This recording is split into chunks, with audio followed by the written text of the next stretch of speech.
So hello, welcome to everybody and good evening and welcome to the launch of our winter issue of Jewish Renaissance. In our current winter issue, we are exploring the history and culture of Jewish life in the south of Italy. I'm Rebecca Taylor, the editor of Jewish Renaissance, and tonight the focus of our event will be that very subject. So the culture, the heritage, the wonderful food even of Jewish communities in the south of Italy. I'll be talking more about that in a minute, but to start us off tonight, I'd like to begin by flagging up some of the other content in our issue. You can see the cover right here on the screen. I'll talk you through that to start with. You can hear a little bit more about the magazine. And if you like what you hear and you aren't a subscriber already and you'd like to get the magazine, please look at our website, which is jewishrenaissance.org.uk, and you can find out how to subscribe there, or you can always email me or contact me after this event. So one of the features that we're covering in this edition of Jewish Renaissance is Ukraine. It's now a year since Russia invaded Ukraine, and to mark that grim anniversary, we've spoken to 4 young Ukrainians who tell us about how their lives have changed over the past year. So we have a combat medic, we have a volunteer, we have a young woman who's fled Ukraine to live with her 6-year-old daughter in London, and we speak to our photographer, Chris, who's in the main picture here, who took the photos for this feature. We also speak on another page, a following page, to Rabbi Alexander Duchovny, the Kiev Reform rabbi, who's based in Haifa. So we're also looking at current events, other current events, and Did you send it, Viv? Yeah. Okay. If you can keep yourselves muted, please. Yeah? Yourselves on mute. I could put it louder. Hello, can you put yourself on mute, please, whoever is, we're getting some background noise. Okay, so we also look at the recent protests in Iran with our writer Elham Gertanchi. She describes what it was like to grow up Jewish in Tehran in the 1980s, and she reflects on some of the current protesters who may also have Jewish backgrounds. In our theatre section, we have an interview between the actors Henry Goodman and Tracy Ann Oberman. Tracy Ann is about to open as Shylock in a production of The Merchant of Venice that is set in the East End of London in 1936. And Henry played Shylock in a seminal production of The Merchant back in 1999. We stay in Venice for a piece about a new art project in which 4 artists have designed a pack of playing cards which draw on the story of Purim. That story, which has Esther at its heart, is linked with the history of Venice. And in Venice, you can see images of Esther in works of Renaissance art and poetry, and these playing cards also reflect the preoccupations of the city, such as carnival and gambling. Rabbi Leon Medina was quite an addict, a gambling addict apparently, who he even gambled away his daughter's dowries.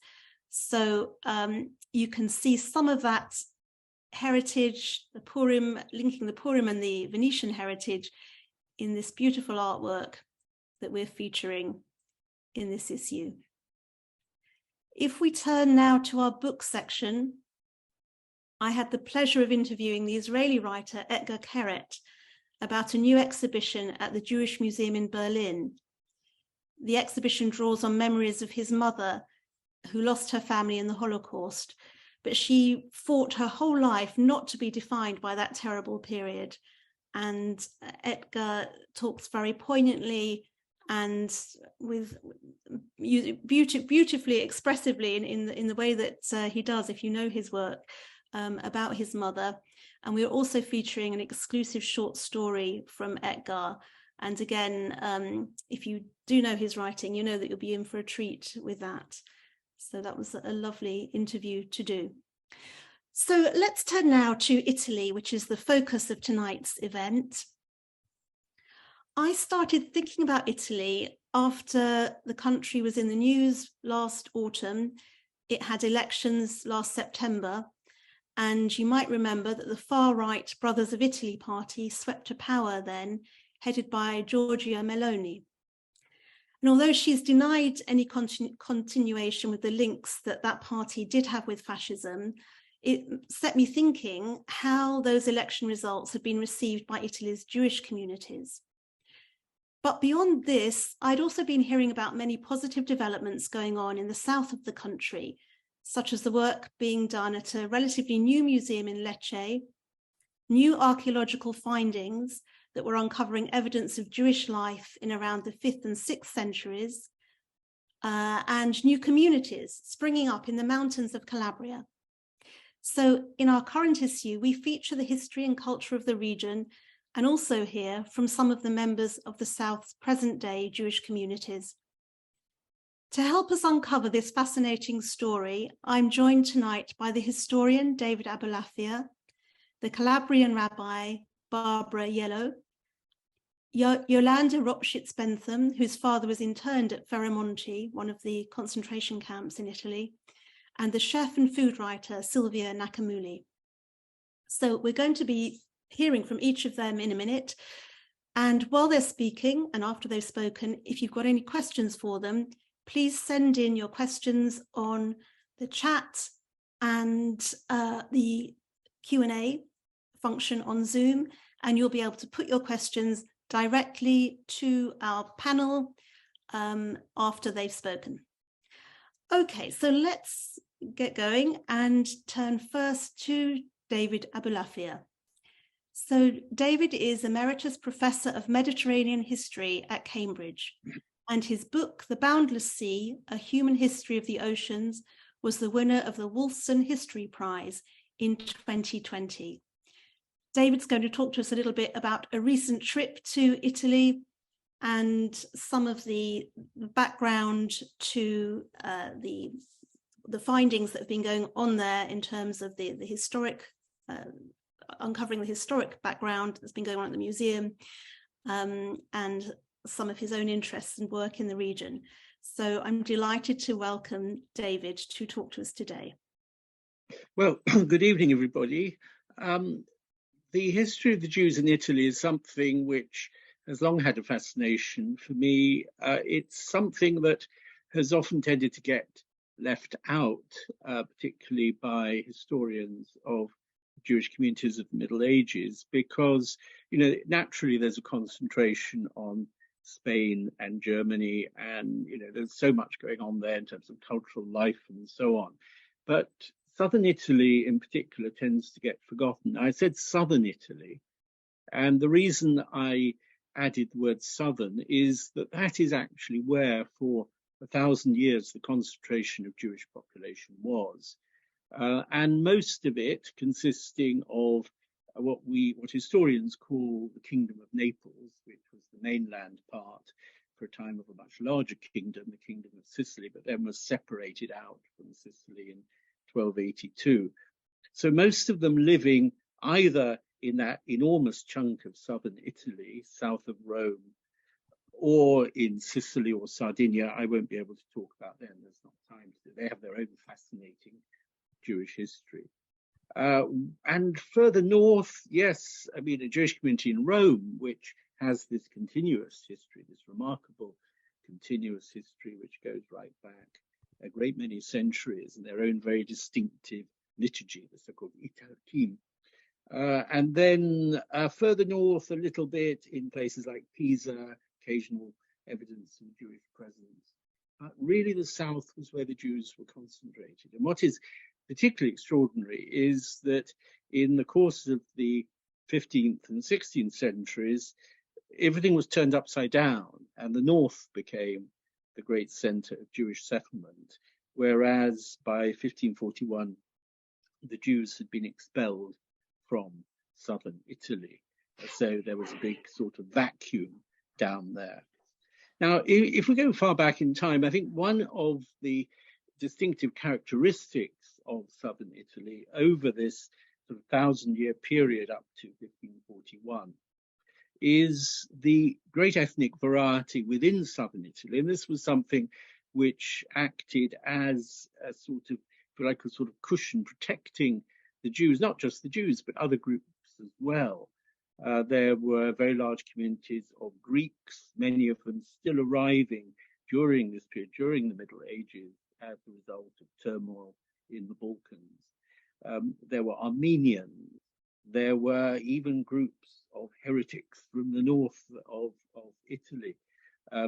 There were just a few Muslims, not a great many in southern Italy. They were much more concentrated in Sicily, but there was one city, Lucera, which for a period was inhabited mainly by Muslim soldiers. So within that setting, within the great ethnic variety, the Jews were just one element in this ethnic and religious variety. And they were seen as part of the fabric of society. They lived by and large in the towns, though not entirely, but by and large, they were an urban population. And by and large, they were involved in what you might call industrial production. So very much involved, for instance, in the textile industry and the dyeing of cloth. This was something for which in the 13th century they received special privileges from rulers like the Emperor Frederick II, who was king of Sicily and southern Italy in the first half of the 13th century. And this continued for a very long time. And the great Christian philosopher Thomas Aquinas makes a casual remark in one of his writings that the Jews in the place he came from, because he came from southern Italy, were not particularly involved in money lending, which was, in his time, the main preoccupation, the main occupation, I should say, of Jews in England and parts of northern France. So it's a very different sort of setup. It's similar to what you see in Spain in many ways. Though it did change over time. The Jews also had quite a good relationship with the rulers. The rulers, the kings, took them under their protection. They regarded them as really, and this again is quite similar to the situation which prevailed in Spain, they regarded them as really the sort of direct vassals, the direct dependents of the crown, though they would grant Jewish communities out. This wasn't a form of slavery, it was all to do with taxation. They would grant a Jewish community in a town like Trani in southern Italy to the local bishop, which meant he could take the revenues, the taxes, which otherwise would have gone to the crown. But they were also quite careful to bring these Jewish communities back under their control. Every now and again, they could see how valuable they were. Indeed, one Italian professor, a friend of mine, he came up with the phrase for the king, the Jews were money. I think that's an exaggeration, though. There was sometimes a real sympathy between the kings and the Jews. And this is something particularly you notice in the 15th century, when a dynasty of Aragonese origin, Alfonso the Magnanimous, a very vainglorious ruler from Spain, conquered southern Italy in 1442 and handed on the crown to his son, called Ferdinand or Ferrante. We call him Ferrante really to differentiate him from his cousin, Ferdinand of Aragon, the husband of Isabella, to whom I will come in a moment. And Ferrante was extraordinarily protective of the Jews. And what I'm actually going to do, if I share the screen at this point, if this works, as it should, I'll just get rid of the stuff at the side. That works. Seems to work. Yeah, it does. Right. So here we have a document from 1467. So this is when Ferrante had been on the throne for 9 years, though he'd had to struggle most of that time to hold on to his throne. But anyway, and this is really quite typical. You just read, this is a later copy, this isn't the original document, but this is from the new Jewish Museum in Lecce.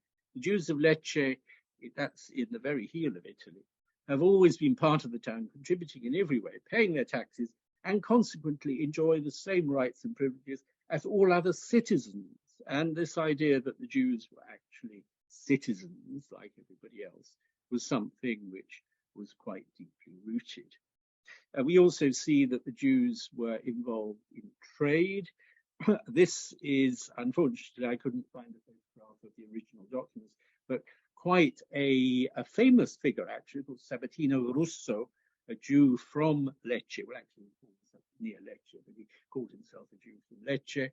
And this is somebody who was engaged in commercial business alongside the Venetians. He had a Venetian companion, Venetian partner. You can see he traded all the way to Alexandria in Egypt, and was obviously, he was involved in the trade in cheese, which I carried on the ship of Alloy, Sicilian merchant from Messina. Cheese was one of the things that the Jews seem to have been very interested in exporting all the way to Egypt. Kosher cheese, a lot, well, not always, but a lot of times actually described as kosher cheese. So these Jewish communities very much part of this world. Their synagogues survive in Trani. 2 synagogues survive. One of them is now the Jewish Museum in Trani, and the other one, the Scola Nova, has been converted back into a synagogue, but it's not in use. From around sort of 90, however, and I'll come back to this in a second, they were converted into churches as a result of a period of persecution. Here's an inscription from the synagogue in Lecce, which is a quotation from the book of Genesis 28:17, where at the end, we all know this story of Jacob and the ladder, the angels ascending and descending the ladder. And at the end of this dream, he says, this is nothing other than the house of God, Bethel. So here is an inscription using those words, which must have been above the doorway of the synagogue in Lecce. Now, I've painted a very positive picture up to now, but there were also periods of persecution. And the worst period of persecution probably was around 1290, which is the persecution that turned the synagogues in Trani into churches, and which also turned a large number of the Jewish population into what the locals, the Italians, called Cristiani Novelli, new Christians, or Neofiti, neophytes. Anyway, converts to Christianity, and these people retained a distinctive identity, a bit like the Marranos in Spain, across the centuries, and were actually very important in the trade and government even of the city of Trani, and were favoured by the crown, by King Ferrante in the 15th century.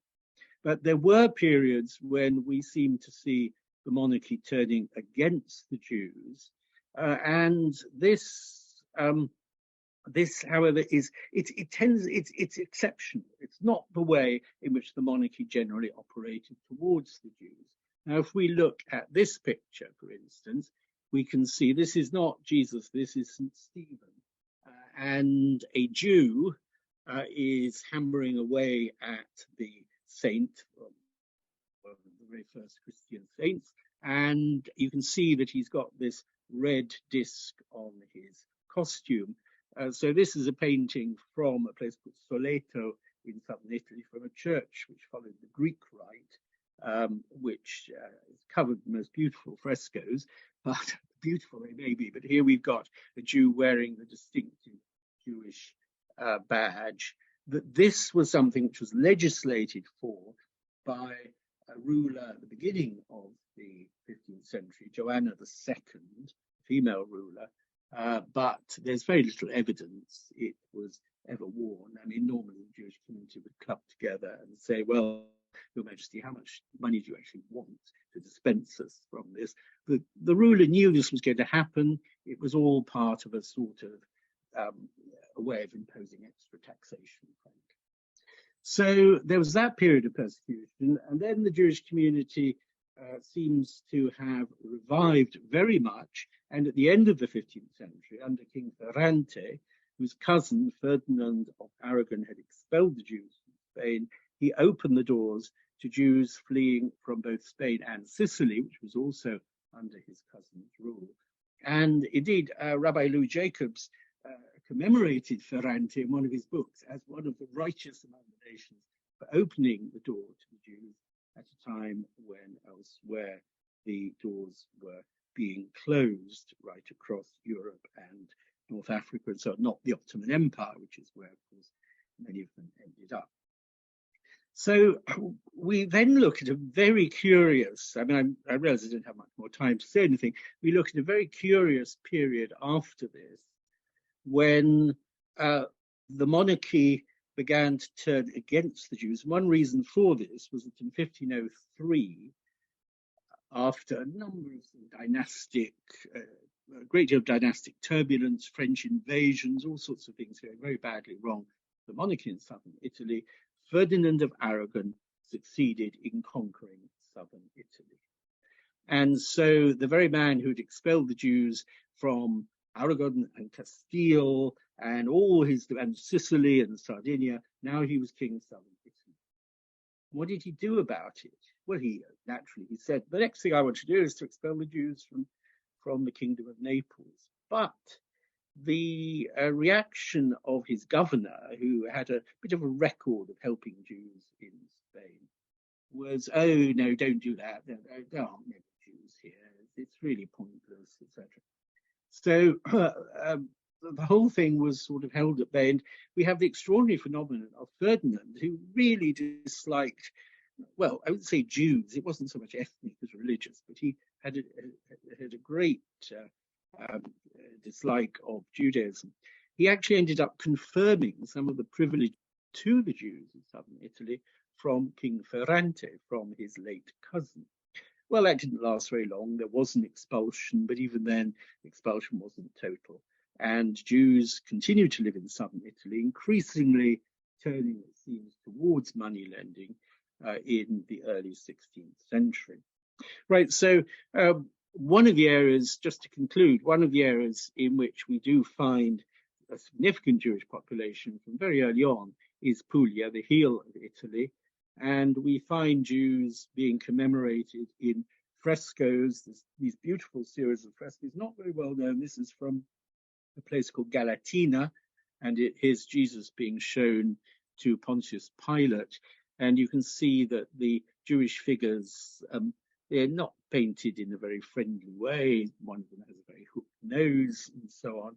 We've already looked at this hostile image.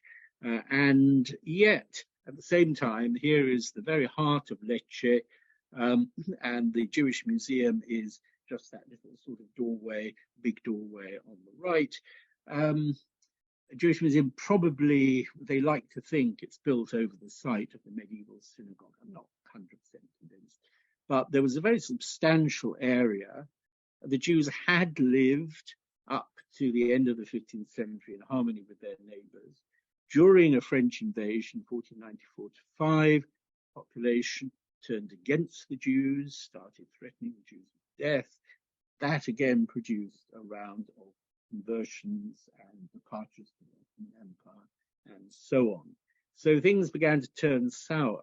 But if you go to Lecce nowadays, this is a photograph from the roof of the Patria Hotel, which lovely hotel in the Jewish quarter, actually. And these streets, a whole network of streets, which were the streets mainly inhabited by Jews, and they've even named them after Jews. There's Via Abramo de Balmes, he was an important physician in the 15th century in Lecce.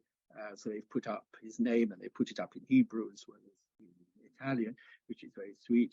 And then this Jewish museum, which doesn't have a great many original objects, but as a display of the history of the Jews in Lecce and in Puglia more widely, it's really been very well done. And particularly if you combine that with the one in Trani, you have the opportunity to learn a great deal about this remarkable period in Jewish history. The Jews who left in first round 1510-11, second round 1541, most of them moved towards the Ottoman Empire, some northwards into the North Italian towns, which were building up a Jewish population, largely built around moneylending, but many of them into the Ottoman Empire, so that in Salonika you still had, I suppose, up to the 20th century, you had the Synagogue of Otranto, one of the major towns in southern Italy, and other synagogues named after the different parts of southern Italy from which the Jews came. So the memory remained, but of course these communities, they were just absorbed into the Ladino-speaking Sephardi world of the Eastern Mediterranean. Right. Thank you, David. That was fascinating. Thank you so much. And I know that when you were there recently, you bumped into the director of the Lecce Jewish Museum Yes. by chance over breakfast. Yes. We have an interview with Fabrizio Lelli, the director of the museum, in the magazine, and you can read more about the museum and the way it's promoting Jewish culture, really, for a lot of school children visit, and teachers are very pleased that this more hidden part of Italian history is coming to light through the museum. So thank you, David, for giving us the background to what's going on there. And we're going to go now to the other part of the heel, the bottom of Italy, on the other side, to Calabria, and speak now to Rabbi Barbara Aiello, who is there in Calabria, up in the mountains, in the synagogue that she opened in, was it 2016, Rabbi Barbara? It's the Sinagoga near Tamid del Sud in Calabria. In 2006. 2006. Okay. Yes. And then we expanded in 2014. So I'll tell you a little bit about it. That's it. So Rabbi Barbara is the rabbi, as I said, of the Sinagoga near Tamid del Sud and director of the Italian Jewish Cultural Center of Calabria. And she's been working for several years with people from, excuse me, all over the world who are interested in tracing their roots back to medieval Italy. And she's going to talk to us about the Converso history of Italy and this work that she's been doing, tracing many families back to their Converso roots. So over to you in Calabria, Rabbi Barbara. Thank you so much. It's a pleasure to be here today. Thank you, Rebecca, and thank you, Danielle, for the technical support as well. And of course, to everyone, shalom, benvenuti, and welcome.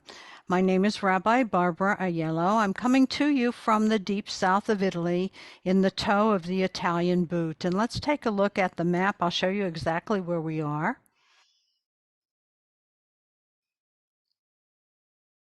There we go. And that is Calabria. The blue area marks the Italian region. It is one of the 20 regions of Italy, and it was included as part of the Inquisition's efforts at harassing and killing Jews who were running from persecution during Inquisition times. Now, Jews were running from Spain to Portugal, from Portugal to the island of Sicily, and then to Calabria to escape forced conversion. In fact, so many Jews made their way to Calabria that historians believe that prior to the Inquisition authorities actually catching up with them, 50% of Calabria's total population was once Jewish. So I want you to come with me this evening as we explore these ancient Jewish settlements and their traditions that until very recently were a part of Calabria's hidden Jewish past. And let's take a look at the next photo. There I am. We're going on our trip. That full disclosure, that Vespa is not mine. It belongs to my cousin Pietro. But we are now in the village where I lived, the village of Serrastretta, and where my crypto-Jewish ancestors, all the way down to my great-grandparents, grandparents, and my own father, practiced Judaism in secret. So secret, in fact, that it wasn't until my father came to the United States and joined a Jewish community in Pittsburgh, Pennsylvania, that he realized that some of his family traditions were actually Jewish traditions. But truth to tell, the Jewish signs were all around, literally. And let's take a look at the next slide. And that sign is Arcadia.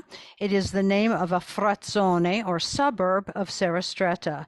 The name was originally Zaccaria, named for the prophet Zechariah, and the name given to this village at a time when villages were named after saints or other notable Christians. And one of the things we notice in the cemetery, where in most of Calabria, the burial is above ground. In the Arcadia cemetery, the burials are all below ground, which is another indication of Jewish tradition. Let's take a look at Vico e Giudecca. If we are determined and if we look hard enough, we can find indications of Calabrian Jewish presence all around. In this village called Zangarona, only the street sign remains with its Jewish identity obscure. And notice Vico e Giudecca. In Italian, the word for Jews is Ebrei, but here in the South, where until recently many residents spoke in the local dialect, we find the name Giudecca. The I, the letter I, says E, and then, since in the Italian alphabet the letter J is not a consonant, searching for indications of neighborhoods that were once Jewish, spelled Jewish, can be quite daunting. And let's take a look. Let me show you the next slide. Via Giudecca. Then there is Via Giudecca with a G when we would expect to see a J, but no, in Italian, it's G. Are you confused? Well, one of my congregants summed it up when he said, "It is so difficult for us to connect with our roots, and the language doesn't make it any easier." Let's take a look now at another street sign as we look at Serrastretta. And this is the indicazione to go up the mountain, 955 meters above sea level, and to a town with mountains on three sides. It is one of the most isolated of these Calabrian mountain villages, and it was chosen by the Jews who settled there just for that reason. 5 Jewish families who are running from a persecution in the nearby town of Cigliano sent out scouting parties, sound familiar, to find a new place to call home. And for 2 years, these 5 families, whose names were Bruni, Aiello, Scalise, De Fazio, and Gallo, lived in the forest while they searched for a safe place to settle. Serrastretta's isolation really suited them well, and that's how my village was born. And the village indeed thrived. Many Christians came to settle there as well. However, given their past experience, the Jews of Serrastretta were a little nervous to be outwardly Jewish. And that's why when the master artisans, who were all Jewish and contracted to build the parish church, they honored their Jewish traditions by hiding in plain sight. Let's take a look at Moses. Moses and the 10 Commandments, where would you find that? Well, in our village, you would find it on the ceiling of the parish church, right in the center, over the heads of the faithful. And surrounding it are not frescoes of Jesus, Mary, Joseph, or angels. Surrounding the 10 Commandments are all of the prophets. I've lived here in this village for 17 years, and if I take time to look carefully and to ask the right questions, more and more evidence of our rich Jewish past surfaces. In fact, hardly a month goes by without a local person approaching me and saying, "Rabbina, come and look. We are working at restoring an abandoned house.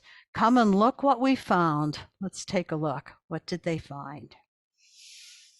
And yes, workers who are renovating unoccupied or even abandoned houses have uncovered yet another Star of David, often hidden underneath ceramic tile, wooden boards, or even green astroturf. Strong evidence that Serrastretta's Jewish presence was everywhere. In addition to this star, which is in the cortile in front of my home, also in my cousin's house as well. Yes, take a look at that one. My cousin, his name is Ennio Nicotera, and he found this Magen David when he removed a wooden floor covering in one of the rooms of his house. My cousin said, "My father must have covered this star when Mussolini aligned with Hitler and enacted the Falco prohibitions, which of course were Italy's version of the Nuremberg laws. And indeed, a public Jewish presence that was just emerging after World War I was thwarted by the Jewish persecution and deportations of World War II. But thanks to the Inquisition, the synagogues in the Calabrian mountains became churches, as David was speaking about. And just as we saw with the Star of David, traditions at first were hidden and lost. Historians believe that Judaism was destroyed, but that does not tell the whole story. Established Judaism was destroyed, but Judaism survived because we took our traditions into our homes, especially the life cycle rituals surrounding birth, marriage, and death. And let's take a look at, yes, this is a notice of the death of Francesco Mazza. It is called a manifesto. It is a public poster announcing the recent death. Not only did the late Signor Mazza have an undeniably Jewish surname, but embedded in his family's mourning customs was an ancient Jewish tradition. Note that above Signor Mazza's name, the writing is small there, we find the phrase, ricorrendo il 30° del scomparsa di Francesco Mazza. Remember the 30th day since the death of Signor Mazza. 30th, a hidden vestige of the long-lost Jewish tradition that marks the end of the formal period of mourning. After 5 centuries, we B'nai Anusim celebrate the mourning tradition called Shloshim. In fact, our synagogue, which is near Tamid del Sud, the eternal light of the south, is a congregation comprised of B'nai Anusim, and we are descendants of Jews who were forced into Christian conversion, called, as David said, neophiti, long-lost Jews who have had myriad difficulties with acceptance by the established Jewish community. And why would that be? Well, I'd like to share with you something that I have heard all my life, which is this: but you can't be Jewish. You're Italian. Later on, when I became a Jewish professional and later a rabbi, it still happened. And it would go something like this. Aiello, that's an Italian name, isn't it? Yes, it is. Oh, so that's your married name. Well, no, that's my own name. That's the name that I was born with. Oh, now I understand. You're a convert. No, I actually was born Jewish. Oh, so your parents, they had a mixed marriage. Your father was Italian, but your mother was Jewish. No, both my parents were Jewish. Really? What was your mother's name? Elena Siciliano. But that's Italian. Yes, my mother was from Sicily, my father from Calabria, and their names were Siciliano and Aiello. But those are Italian names. How can you be Jewish? Oy vey. Well, how can we be Jewish? Let me show you a list of Italian Jewish surnames that have a rich Jewish history. There we go. I'll share a few of them with you right now, but hopefully you can see them well. Spagnolo, Vita, Bonanno, Sacco and Zacco, Catalano, Romano, De Fazio, and Di Fazio, Sacerdoti, Ferraro, Ferrari, Ferro and Ferrante, and the last one, Aiutami Cristo. Let's take a look at Ferraro, and Ferranti. This is one of the most recognizable of Jewish surnames, and it comes from the artigianato, the artisan work of creating beautiful, decorative wrought iron balconies. And maybe you've seen them if you've traveled to Italy.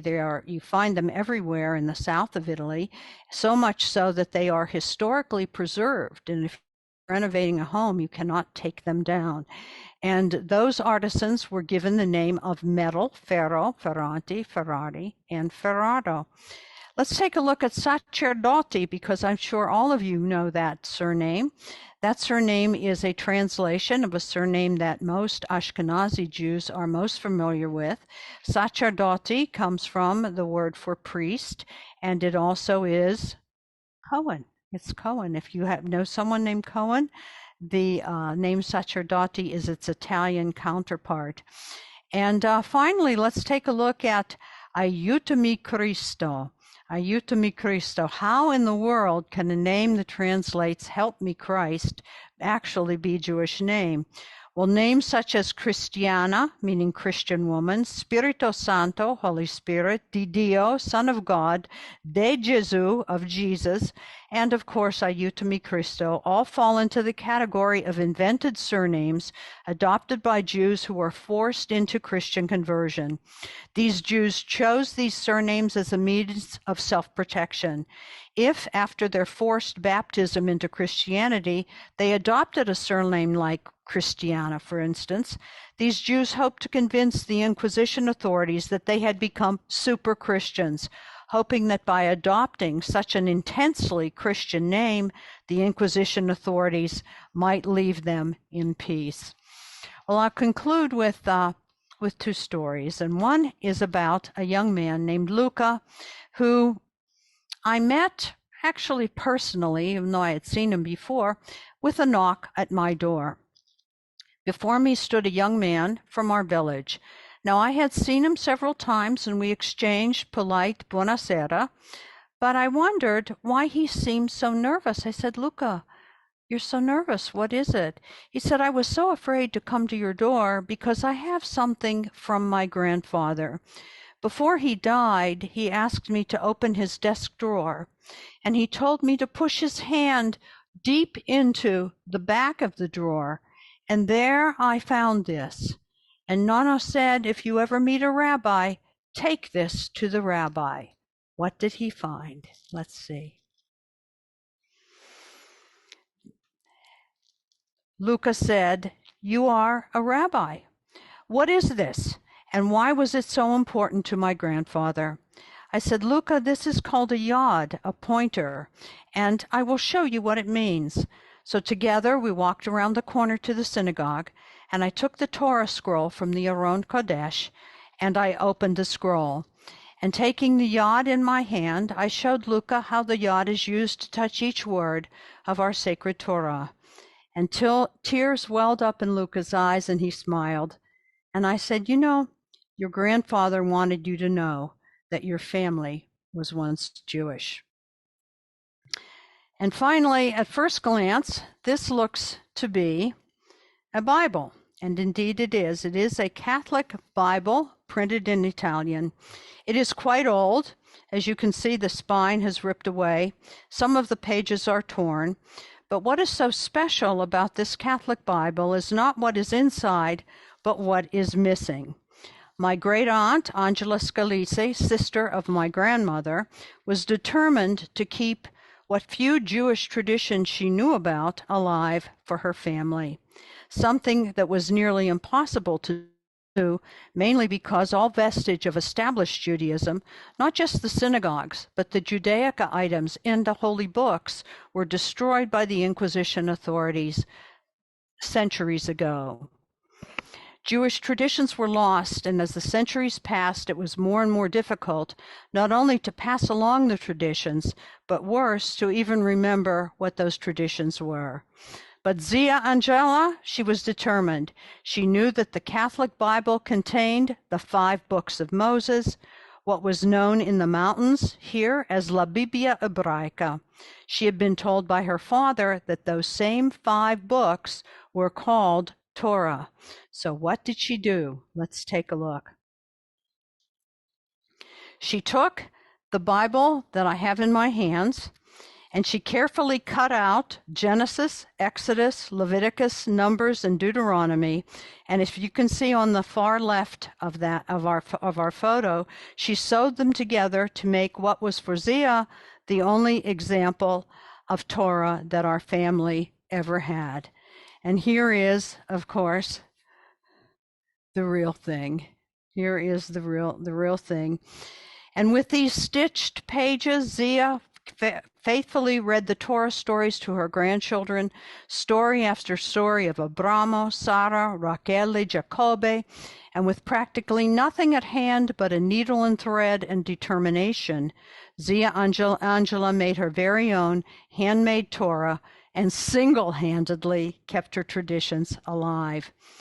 In these nearly 20 years as a B'nai Anusim rabbi and a Bat Anusim myself, I have learned so much from the hidden Jews that I serve. I've learned that being Jewish is less about names and noses and more about the soul of our people. I've learned that, like all lost and isolated Jews, the Jews of Calabria throughout South Italy represent a special and crucial opportunity. These are people who at first glance seem to be outside of what we assume as the normal or usual Jewish experience. And throughout my year in Calabria, I've learned to listen not only to the historians who now have begun to acknowledge the strong Jewish presence that once stretched from the toe to the ankle along the Italian boot, but to listen as well to the Calabrian people themselves, who have clung to their ancestors' Jewish traditions even when they weren't completely certain about the what or why of their practice. But now we know a little more. So the next time we Jews meet an Italian who says, you know, I've always felt so close to the Jewish people. I've always felt a pull. I've always felt Jewish. You can reach out with an open hand and an open heart, and you can say, you may feel Jewish because long ago your Southern Italian family, your Calabrian or Sicilian family may have been Jewish. There are ways to explore your heritage, ways to learn more about who you are and who you were. And if you want to know more, there is a rabbi in the mountains of southern Italy who is delighted to speak with you, a rabbi in Calabria who is just waiting to welcome you home. Thank you. Thank you, Rabbi Barbara, for giving us that lovely insight into this dark and complicated history. It's amazing and wonderful to see the artifacts that you've shown us. And I know you also told me a story about your grandmother who emigrated to America, and in her first night in Pittsburgh at your father's house, she gathered up her candles, challah and wine and headed down to the basement. You wrote to me, and your father stopped her at the cellar door and he said, "Mama, you're in America now, the land of the free and the home of the brave." But she pushed him aside saying, "Shh, non sono sicura," excuse my Italian, "you can't be too sure." So I just thought that summed up beautifully. Exactly. And you know, for the rest of her life, she lit her Shabbat candles in the basement, as many people do here in the village. Thank you, Rabbi Barbara. You're welcome. Thank you. Hopefully you're encouraging them to bring their candles out of the basement. But we'll move forward now quite a way in time historically to speak to Yolanda, who's going to talk about her father who was interned during World War II. So Yolanda Ropschitz-Bentham is the editor of Ferramonti, Salvation Behind the Barbed Wire, a book that was written by her late father, David Ropschitz, who was interned during World War II at Ferramonti concentration camp, which was the largest internment camp in Italy.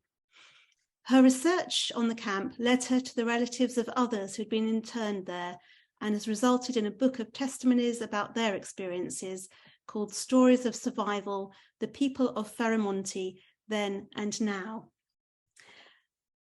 So we're going to go to Yolanda now. She's had some tech problems, so we won't see her live, I don't think, Yolanda. We're just going to... I don't think you're going to see me. But can you hear me? Showing you. Yes, we can hear you. You can hear me, okay. Yes. I keep getting a message saying start your video, but I'm ignoring it. Okay. So you can just go on to the slides and I'll just read my my notes. Absolutely. So we'll see what you're talking about, even if we don't see you. Okay, thank you. Okay, here's my dad. So thank you very much to Jewish Renaissance for giving me this opportunity to tell you a little about Ferramonti di Tarsia in Calabria and about my late father, who passed most of his 3 years of captivity there. I should say that what I've learned about Ferramonti stems from finding the Ferramonti Facebook page in 2015, which led me to the documentary by the Calabrian-born filmmaker Cristian Calabretta. The film is called Ferramonti il campo sospeso, and I would suggest if you want to know more about Ferramonti, you dig out this film. It's on Facebook. So my interest in the camp came from my father having written a novel based on his experiences as a prisoner there for 3 years during the war. And this novel was published, as Rebecca was just mentioning, in English in 2020 and then last month in Italian. Ferramonti is often referred to as a campo di concentramento, a concentration camp, but in reality, it was more an internment camp. It was run humanely by its commandante Paolo Salvatore, and although behind barbed wire, the internees were largely autonomous, although there were, of course, rules to be followed.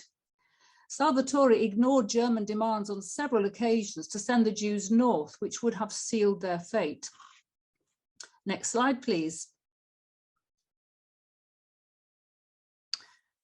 The construction of Ferramonti di Tarsia began in June 1940, and the huts were originally intended for labourers to drain the malarial swamps of the region. But when Italy joined the war, it became the ideal place to send Jews escaping from Nazi Europe. And as its population grew, it housed a mixture of European Jews, Chinese, dissidents, gypsies, and converts to Christianity. That Ferramonti was so far south and remote was to be its salvation, as its proximity to Sicily made it the first camp to be liberated by the Allies. The region around the camp at that time was a barren dust bowl in summer, the internees being tormented with heat, flies and mosquitoes. In winter, it was bitterly cold with great puddles and swamps. When my father arrived in July 1940, aged 27, and he's in that photo, second from the left, when he arrived there, it was less than a month after the camp began operation, and there were open latrines, which in the height of the Italian summer would have made using them a pretty disgusting experience, and one which he does describe in his book. Here is the water tower. Now, Ferramonti was certainly no holiday camp, and the internees, which numbered around 3,000 at most, suffered many privations of hunger, sickness, malaria, and at the beginning, no running water or decent sanitation. In addition, of course, they suffered the anxiety of their uncertain fate and fears for their loved ones left behind. They tried to follow the progress of the war from newspapers left behind by the construction workers, but as new internees arrived, they brought the latest news of the war. The Ferramonti population fluctuated greatly, with people being moved to other camps for reasons it was impossible to determine. My father was moved for 7 months to Abruzzo in October 1941, which was paradise by comparison. And his return to Ferramonti in May 1942, he found the camp much changed, with far more people and less food than before. Now, there was no forced labour in Ferramonti. In fact, some internees, including my father, volunteered for paid work collecting wood outside the camp. He described it in his book as a great opportunity to escape the monotony and daily grind. As it turned out, it was also an opportunity for the black market to operate far from the limits of the camp, under the watchful eyes of the camp guards, who of course took their cut of the profits. Next slide, please. This is inside one of the barracks. They were known as Camerata. Now, at first, it was a male-only environment in Ferramonti, and these camerata had about 30 males assigned to each barrack, or camerata as they were called, and each camerata had a capo, a person who was elected to be the head and made responsible for the behavior and conditions within their camerata. My father was capo of his camerata. There were 3 daily roll calls, and if an internee was not present, the capo was held responsible. At the start, there were strict rules in Ferramonti: no cameras, radios, knives, no games, nothing that could promote disagreement or political arguments. Letters were heavily censored. Money and valuables had to be surrendered, although these were by and large kept safe and returned after the liberation of the camp by the 8th Army in September 1943. But gradually Salvatore relaxed his rules when he realized that his prisoners, a collection of professionals, doctors, dentists, lawyers, engineers, musicians, and highly skilled workers, were unlikely to pose a threat to the camp. In this photo, one of my father's friends, Dr. Isacco Friedman, is playing the accordion. Internees received post and parcels, including food sometimes, and the arrival of the accordion was greeted with joy. It now belongs to Dr. Friedman's son. And I should add that I finally discovered Dr. Friedman about 5 years ago, and he was 102 and remembered my father very well. When women and families arrived, they were housed separately. Family units with children shared basic cooking facilities with one other family. Married couples without children were housed in single-sex dormitories, singletons. Ferramonti experienced 2 significant influxes of refugees, the first in September 1940 of around 400 by way of Benghazi, and the second in February-March 1942 of around 450 who had originally left Bratislava on the ship Pencho. These arrivals gave a strong East European feel to the... Next slide, please. As Salvatore relaxed his rules, sport and other games began to be accepted. Tournaments of table tennis, chess, bridge, and football became commonplace and helped to stave off the boredom and keep hunger at bay. However, hunger was a daily enemy, and food rations had very little nutritional value, which helped to fuel the black market. With so many musicians and artists, the camp soon was holding exhibitions, musical evenings, and putting on plays. The music of Ferramonti is quite famous. In fact, Ferramonti was home to many great people, including the psychoanalyst Ernst Bernhardt and musician Kurt Sonnenfeld and painter Michael Fingersten. Next slide, please. Here we can see a game of possibly bridge going on.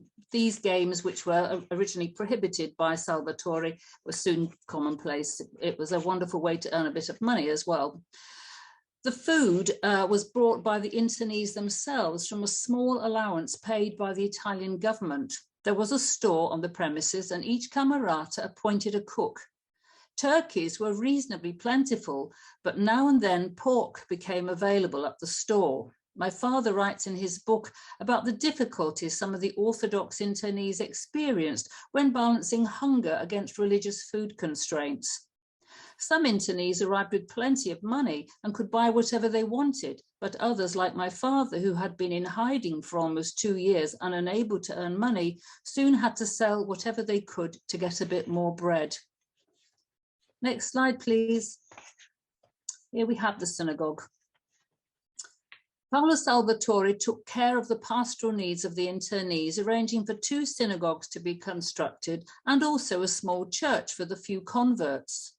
Rabbi Riccardo Pacifici from Genoa served Ferramonti for 3 years before finally being sent to his death with his family in Auschwitz in 1943. The street in Tarsia, where the Ferramonti Museum is located today, bears his name. Next slide, please. And for the Catholic population, visits came from Father Callisto Lupino, and on 2 occasions an emissary from the Vatican came. The Vatican also sent an organ for the small church, which still works today and can be found in the town of Cosenza. Next slide, please. Here we see the background. This is what Ferramonti looked like after the first year or two when all the 92 barracks were built.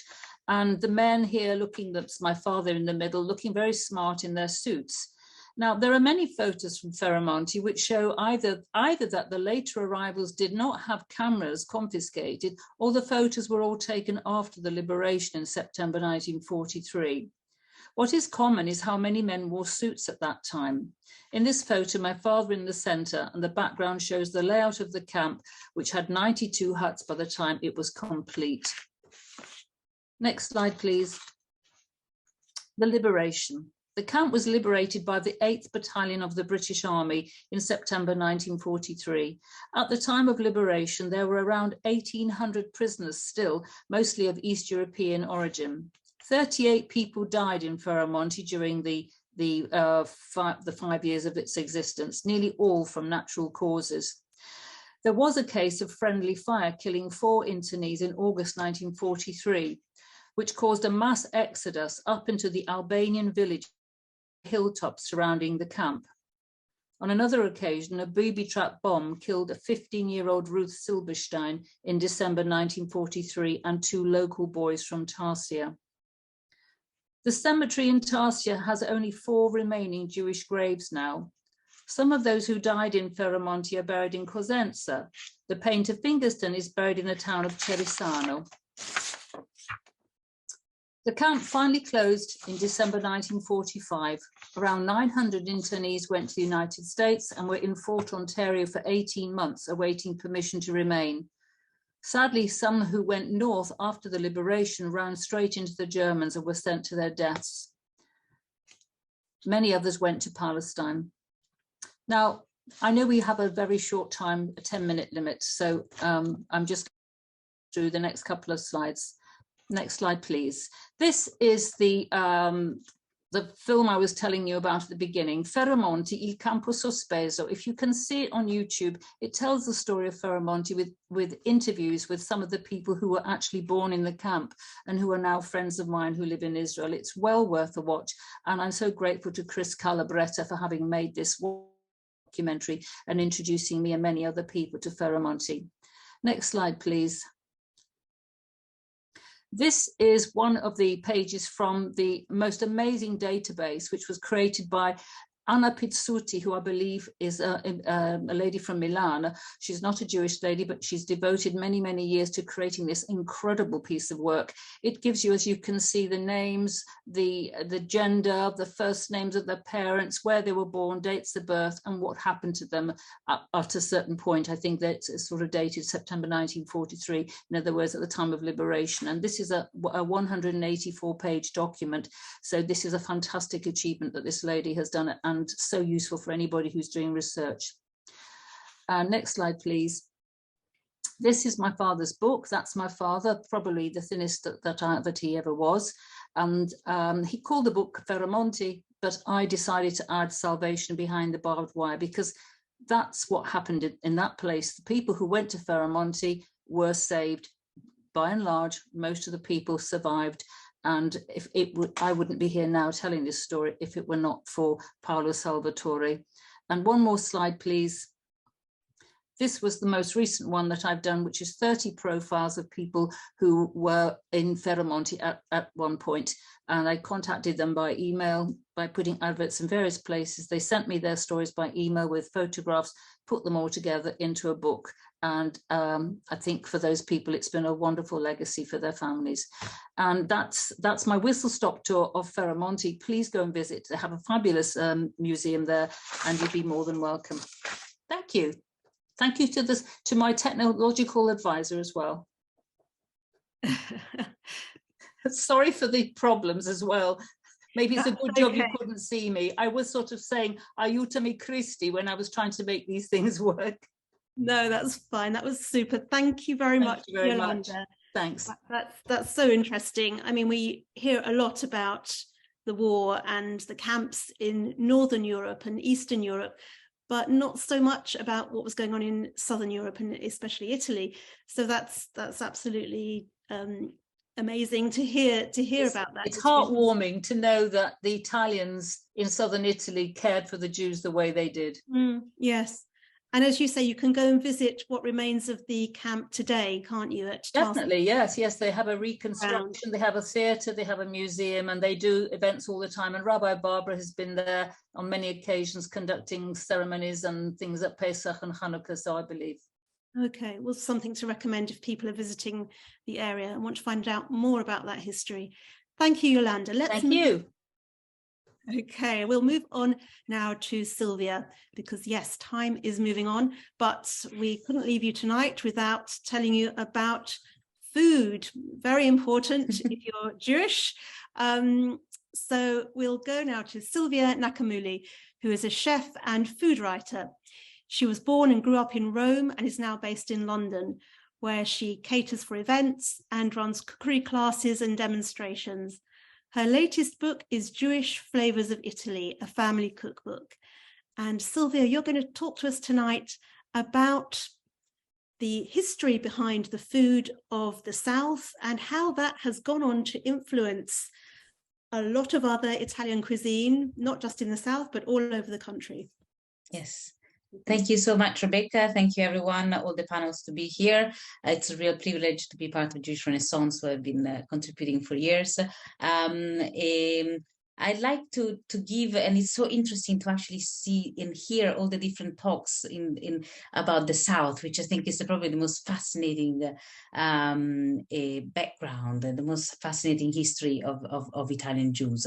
I am from Rome. And we go back as many generations as we can trace back, especially from my mother's side. And for my father, we were from Venice.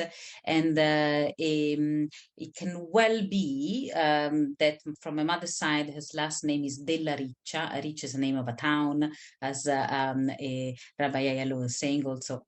The names also of last name of Jews also often takes names of towns. And Riccia is a town near Rome, and probably the Jews that when they were expelled from the south, they settled in the center and in the Lazio region in that case. And then when the creation of the ghetto in Rome was established in 50-55, all the small towns kind of ceased to exist, and the Jews were brought into larger cities, in that case for Rome. But talking of the South, perhaps as Puglia and Calabria have been nicely explored, I'll tell you a little bit more about Sicily, perhaps, because Sicily was really the cradle of Jewish history, and the food has got so many interesting influences from across the Mediterranean. You had Arab, a few Muslim, and generally Mediterranean cuisine. So you had influences of sweet and sour flavors. You have the use of aubergines that now, if you go to, of course, Sicily, you find a melanzane, which is aubergine, in any possible way. So you have a caponata di melanzane, and in the way that is in the center and north is made, and the way that I also present in my book is caponata di melanzane alla Giudia, and the Giudia, it's really kind of gives it away. You have a way of combining pine nuts and raisins. You have sweet and sour flavors. You have ways of deep frying morsels of food, which was very typical, very traditional in the South, in particular in Sicily, and which when the Jews were then expelled, they brought with them and reintroduced them to the center and to the north of Italy. Now, I'm going to show you, I'm going to share a screen, and I want to show you from a map point of view. A lot was already here we go. So this is from my book, by the way, which I will show you the cover afterwards, but it's Jewish Flavours of Italy. It's a family cookbook where I tell all about the history of Italian Jews, and as well as a lot of recipes. But this is the presence of Jews in Italy, really since the 12th century until nowadays. So you can see some, and this is a maps that I created alongside Sergio della Pergola, who's a professor in Jerusalem of demographics and statistics. And then there's a book of Attilio Milano about the history of Italian Jews, and we kind of combine it together, and this is what really came. And this map is in my book. So in the early, you can see the early settlement in the south. That's where the larger towns were. And then look at the second one, this one here, from 1450 to 1550, which is really bang in the middle of, from the beginning of the Spanish Inquisitions in Italy. In Sicily, it was in 1492, and then in 1541 in the rest of the south of Italy. You can see the larger towns were really in Sicily, where there were about, I think, 52 Jewish communities by the time of the Spanish Inquisitions. They were already established. And across all the south of Italy, there were a lot of what is called Giudecca, which differently from the ghetto, where the Giudecca were establishment of Jews that wanted to live together rather than force be living together as in the ghettos. And then what happens after the Inquisition? Here we go. So this is the third map, the 1550-1848.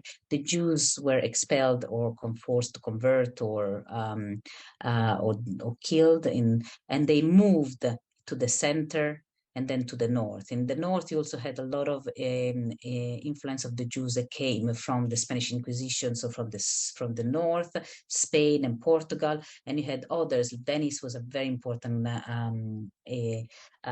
center also of Mediterranean trade. And this is today, contemporary.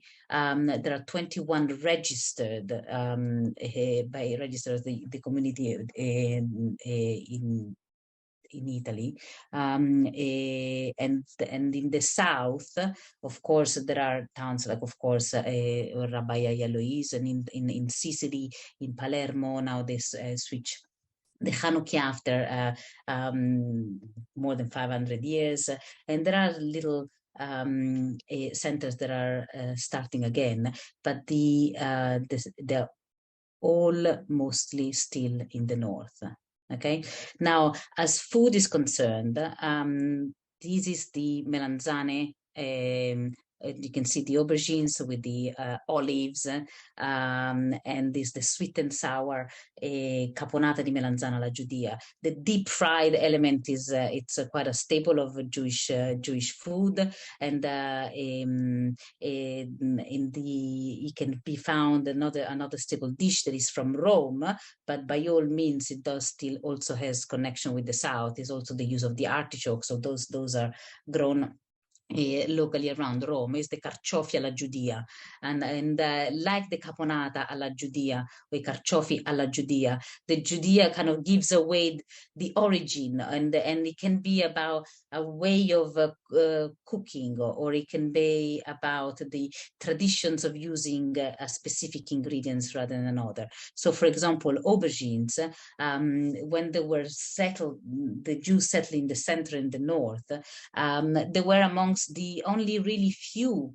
that ate aubergines, and it was considered for hundreds of years what a Pellegrino Artusi, who wrote a very important book, which is still a classic of Italian cooking today, L'arte in cucina del mangiar bene, l'arte in cucina e la scienza del mangiar bene, and when he talks about aubergines, he says that aubergines in Florence, so we're going a little bit north, but just to give you an idea that because they came from the south and they settled in the center and then the north, they were fennel and aubergines. So they were barely seen in the markets of Florence, as they were considered to be vile food of the Jews. And of course, now aubergine can be found in the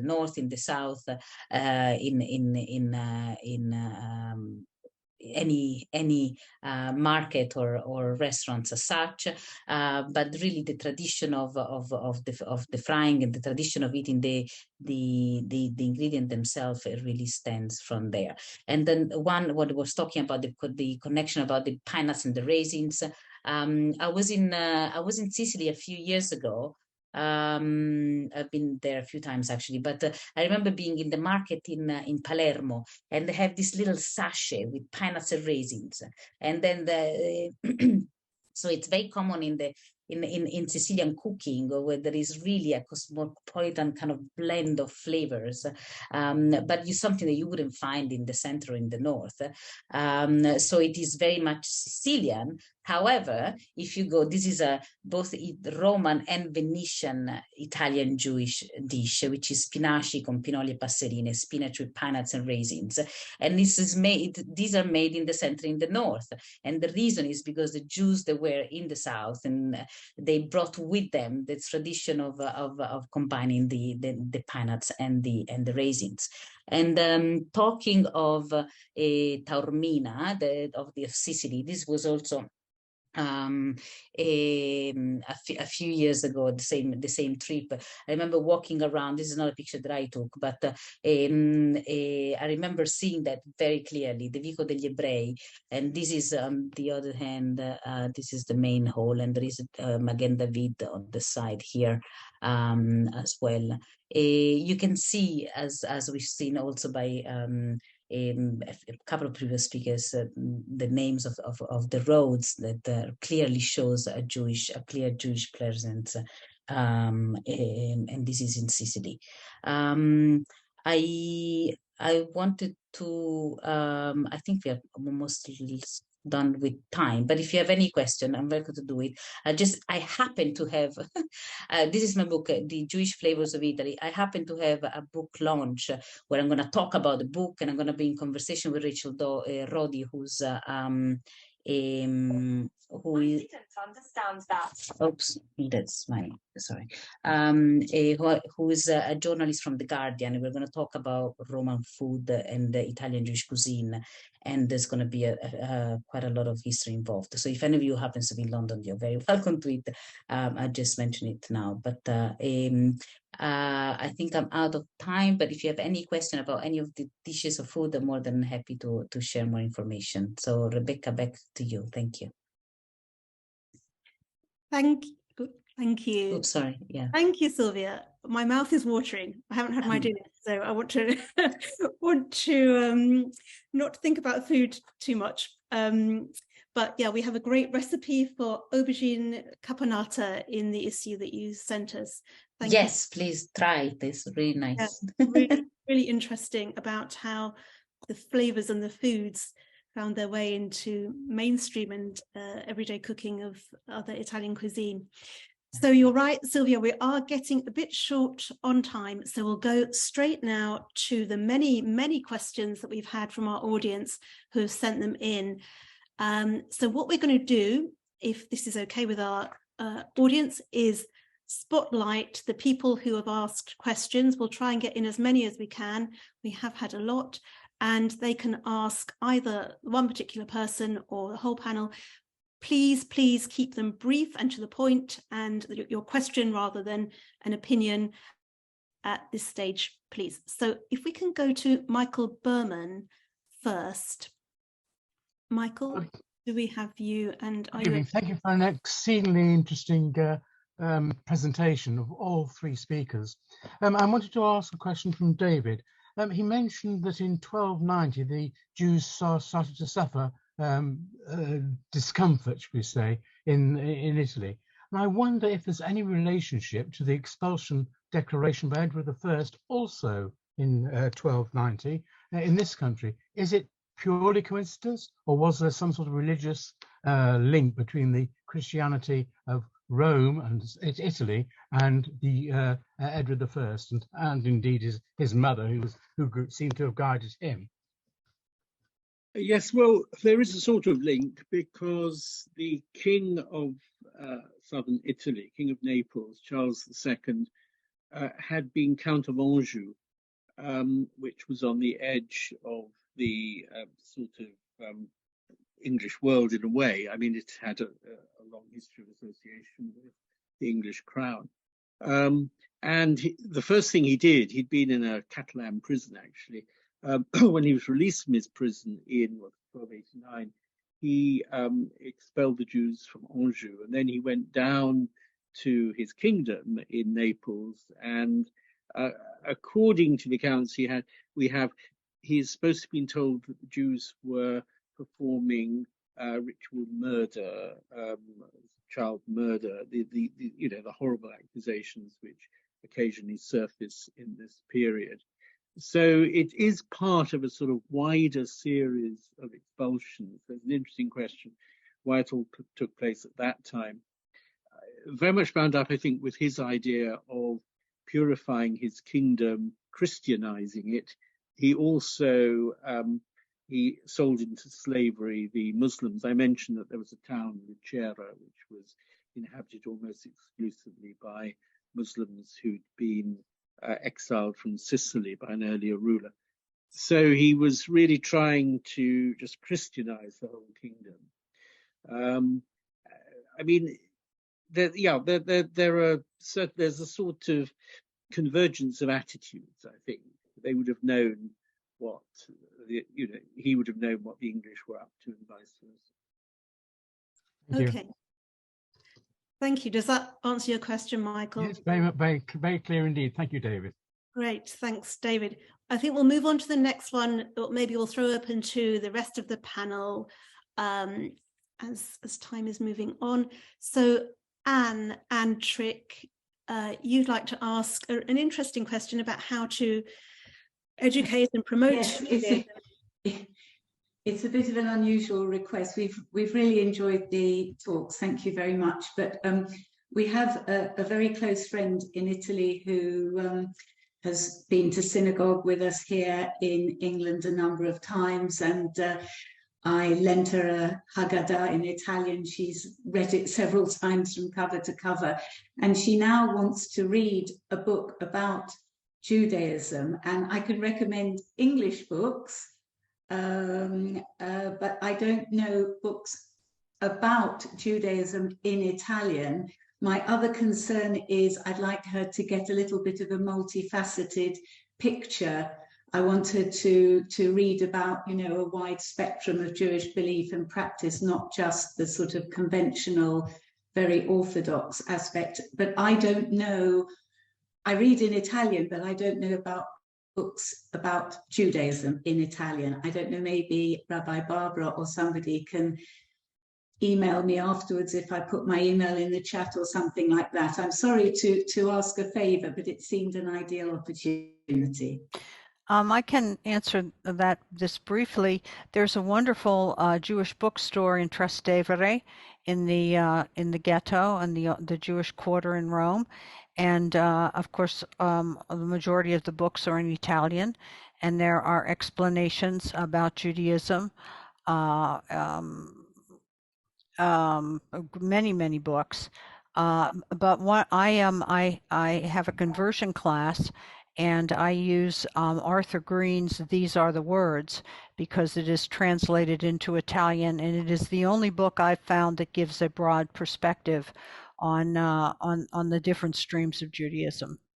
That's brilliant, thank you. Our friend, actually, her nearest city is Verona, but I can work this out online and point her in the right direction. And she can she can order the book from the Jewish the Jewish bookstore in Rome as well.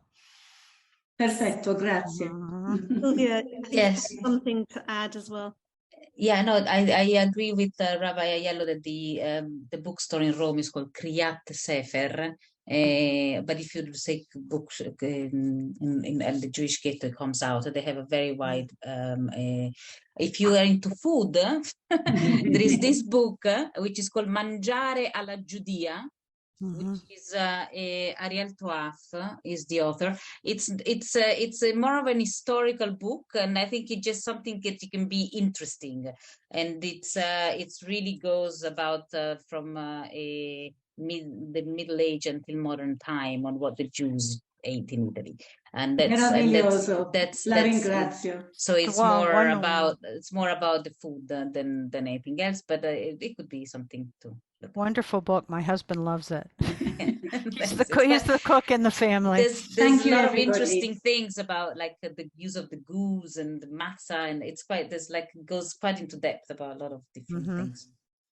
Wonderful. Any other recommendations from our panel elsewhere? Okay, let's move on to Luigi Guglielmo, who is in Naples. I think you've got a question for David Abulafia about. Yes, actually, well, because I live in Naples, but I was born in. Well, first of all, congratulations! Very interesting talk, and I have to thank my dear friend Professor Zinober from Sheffield, who invited me to join tonight. I would like to ask Professor Abulafia regarding Benevento, because I was born in Benevento, which is a little town 70 kilometers from Naples. And with an ancient tradition, I think that there was a traditional Judaism there. Someone told me that scholars were traveling from west to east, or east to west, were sometimes stopping there, maybe for some time. But I don't have a confirmation of that. Since Benevento was mentioned that actually by Silvia Nacamulli in the maps, it was a big circle at some time, but then it disappeared. Also because it was part of the Vatican State. It was an enclave. Yeah. Benevento's an interesting case because, yes, it was completely surrounded by the Kingdom of Sicily, or later on Kingdom of Naples, and under papal protection. But Jews certainly, this idea of people passing through the region generally, it's certainly something that we find. I mean, Capua in particular was a place where we find lots of Jews passing through from Spain on their way to the east. I mean, the Kabbalist Abraham Abulafia, case in point in the 13th century. There are, if I'm not mistaken, I've got the book behind me on my shelves, Benjamin of Tudela mentions Benevento. Now, he traveled somewhere around 1170 through southern Italy, and he tried to note the number of Jews who were in each town that he visited. His figures, we don't know how accurate they were. But no, it's a curiosity, and one would like to know, particularly during these periods of expulsion and so on, did people go into Benevento? Because the papacy took the view, and we see this in Rome strangely with the ghetto, that there should be Jews in its domains. So in Rome, near Avignon, which was part of the papal domain, and various other little tiny bits and pieces, they preserved Jews, the idea being to preserve some Jews until the end of time, so they could be converted and that would fulfill some of the Christian prophecies. So how does Benevento fit into that? It's a good question. Maybe if there are more questions going on at the moment, I will just go to my shelves while you talk and check and see what Benjamin of Tudela has to say. Thank you, David. Thank you very much. That answers it pretty well, I think, doesn't it? We are coming to the end of the time for our event. If people have questions and would like to be in touch directly with the panel, they can email me and I can put you in contact with our panelists. So that's rebecca@jewishrenaissance.org.uk. We've had quite a few queries about the Ferramonti books, and we can also put that on our chat. Also, we've had a message from Jane Benanti. I think she's keen to contact Rabbi Aiello. I can put you in touch because Jane is moving to Sicily. And we've had a note to Silvia. Thank you, Silvia, for your fantastic book. My Jewish Sicilian mother-in-law would disagree on the cooking of the Parmigiana. Of course. That's the whole essence of the Jewish. Could I just come in? I just looked at my Benjamin of Tudela. He says there were 200 Jews in Benevento around 1170. So a very important community under papal rulership. Thank you, David. It is really, yes, it's really a fascinating region, and it's been an absolutely incredibly interesting evening tonight, listening to all of the different aspects that you've brought to this wonderful country and wonderful part of it. So thank you from me, first of all.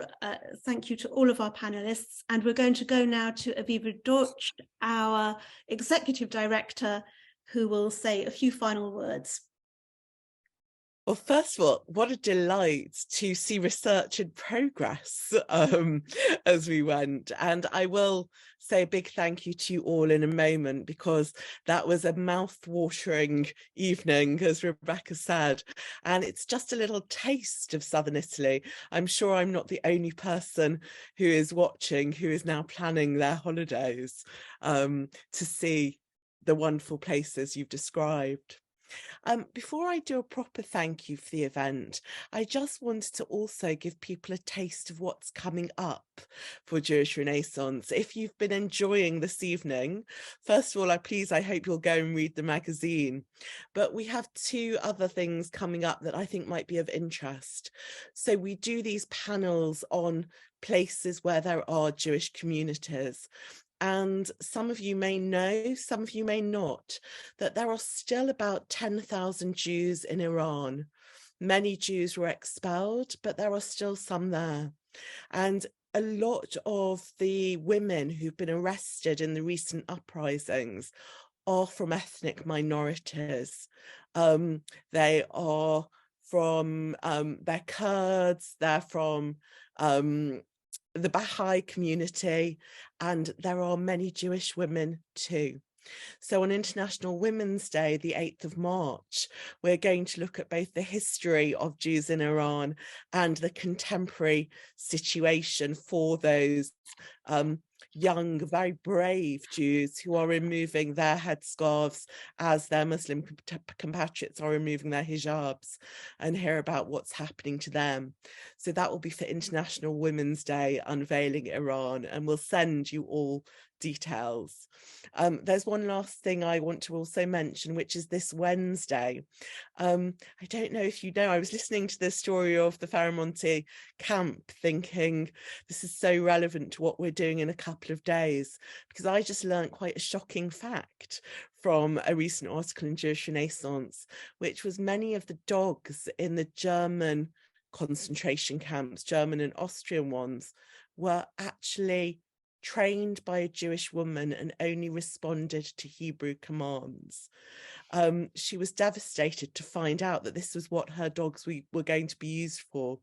But the woman who trained the military and police dogs, Rudolfina Menzel, was a Jew, a Viennese Jew, and a Zionist, which is why she trained her dogs in Hebrew in the 20s and 30s. She fled from Austria just in time in quite an exciting journey and got to Palestine, where she helped build the canine infrastructure of the State of Israel. Part of the army that fought in the War of Independence was an army she created of stray dogs, and she then created the first training for the Institute for Guide Dogs for the Blind in the Middle East. So we're going to look at this story on Wednesday evening, so this coming Wednesday, the 8th of February. And I look forward to seeing you all then. But before we do and before we go, I would like to do a huge thank you, firstly to my colleague Rebecca for chairing it so beautifully, but to David, to Silvia, to Yolanda, and to Barbara for not just sharing their wealth of expertise, but for sharing their personal stories and their passions. I mean, Yolanda, we now can see, we couldn't earlier, but the way you described your father's experience was fascinating. Barbara, we will certainly be sending any Jews who contact us or people who are curious to you and your community. It sounds so welcoming. Sylvia, we're eating your food. And David, thank you for your huge knowledge and for sharing your research with us. If people in the audience would like to unmute, we can give you our appreciation in the usual way. So now is your chance to take yourself off mute. We will swap to a gallery view and say thank you to everybody. Thank you so much, and we look forward to seeing you all soon. Thank you. Thank you. Thank you. So much. Thank you. Thank you. Buonanotte. Buonanotte. Buonanotte. Buonanotte. Buonanotte. Buonanotte. Buonanotte.